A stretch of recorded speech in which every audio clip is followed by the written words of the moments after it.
So in this tutorial, I'm going to be going over how to create and use a source block.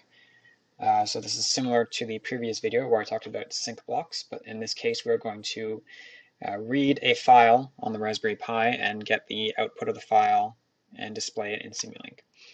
So the first thing we got to do is exactly what we did for the previous video. So we're going to go to useful code, copy the driver template, and for the purpose of this video, I'm just going to put it in the low-level files, resources, and just put it here. And I'm going to rename this read pi file. So in this case, we don't need the sync block, so we can delete that. And the first thing we're going to do is create our source file. So I already have this written out. So we're going to copy this and paste it in here, and then save this as read pi source.cpp.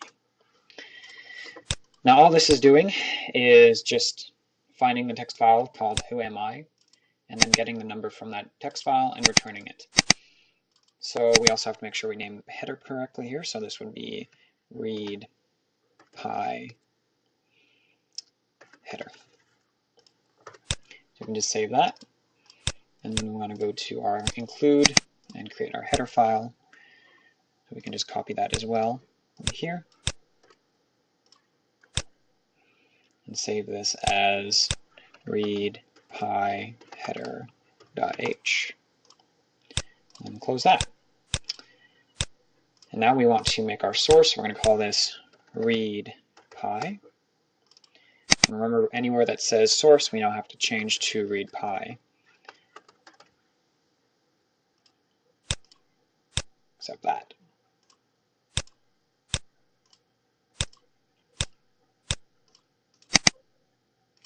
That should be it. We can save that.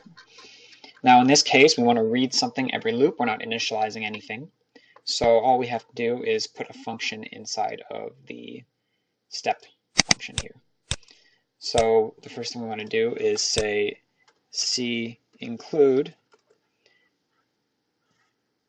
which I already have an example open here, coder.c_include,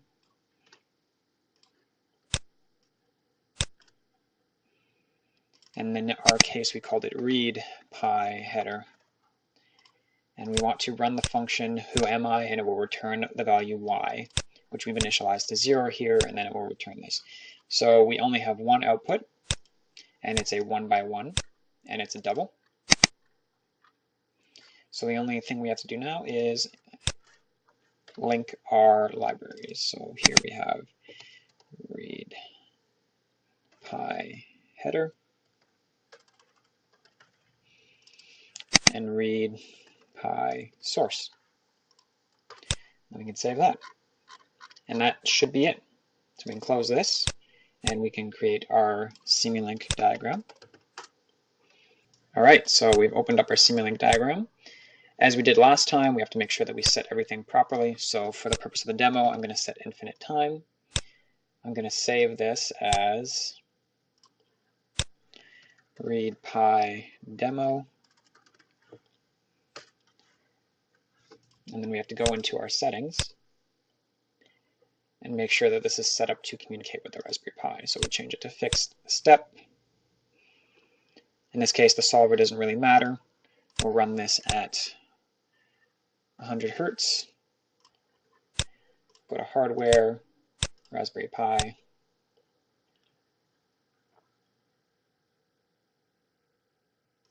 Under target hardware, want to make sure that this corresponds to the address of the Pi.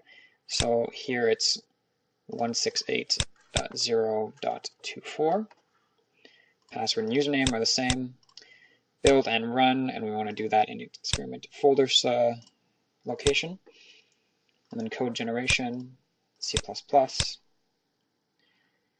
and interface.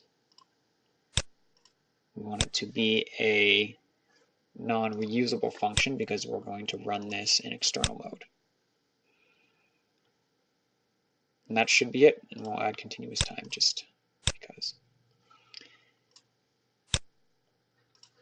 So we can save this, and we can add in our MATLAB system.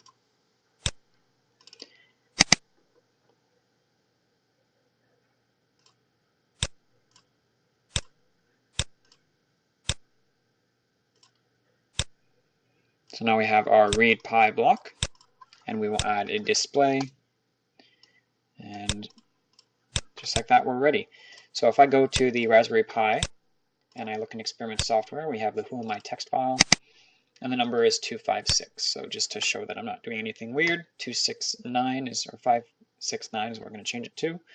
Close that, and then we can minimize this, and now we should just be able to run this in external mode.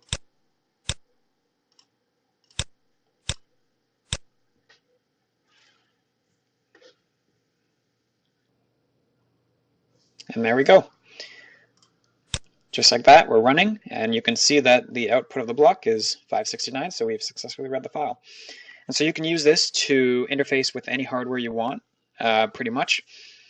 So you write your C code as you normally would, and then you interface it with the driver block, and you can output something. So for example, encoder data or IMU data, or you can read something like the phase-space LEDs, or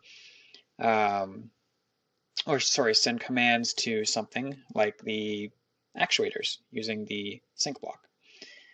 And so this basically covers the basics of the Spot software. So coming up from this, I'm going to be talking about kind of some examples. So I'll go over some of the basic examples found in the folder. And I'll also start tackling the GUI itself.